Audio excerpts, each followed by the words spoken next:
Bismillahirrahmanirrahim. Assalamualaikum warahmatullahi wabarakatuh. Bapak Ibu rekan-rekan sekalian, menurut Anda mana penting? Dunia ini sebentar saja. Kita tahu itu. Selama-lamanya kita hidup di dunia 70-80 tahun. Dan semakin kita bertambah umur, semakin dikurangi nikmatnya, Masya Allah. Nah, sepanjang-panjangnya umur kita di dunia itu hanya 70-80 tahun. Tapi ingat, hidup kita di akhirat itu adalah abadan-abadan, selama-lamanya. Maka kita mentafakuri ini, kita beristighfar, ya Allah selamatkan kami di dunia wal akhirah. Nah, yang paling penting adalah selamatnya di akhirat. Kenapa? Karena di akhirat itu tidak ada ujungnya. Tidak ada ujungnya. Di dunia ini ada ujungnya. Kalaupun kita susah sementara, kalaupun bahagia sementara. Tapi jika di akhirat susah, naudzubillah, kita mau minta tolong sama siapa? Mau minta tolong sama siapa? Jika kita merasa di dunia ini banyak amalan, apakah kita yakin amalan itu diterima oleh Allah?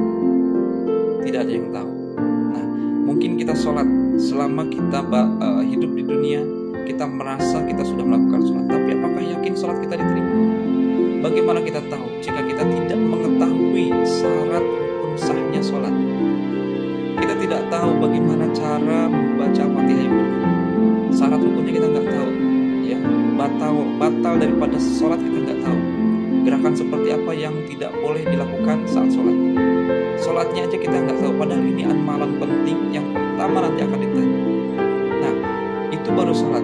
Kalau sholatnya nggak beres, bagaimana kita nanti di akhirat? Kita meninggal ditanya sama malaikat. Ya, kita bertanya sama malaikat, saya melakukan sholat. Tapi ketika ditanya, malaikatnya menunjukkan catatannya, mana sholatmu nggak ada? Ya Allah, mau bagaimana jika seperti ini? Nah, sholatnya kita belum beres. Tidak akan diterima sholat kalau bab toharoh atau sucinya kita tidak tahu. Bagaimana wudunya yang benar, ya, bagaimana syarat rukun yang benar itu satu.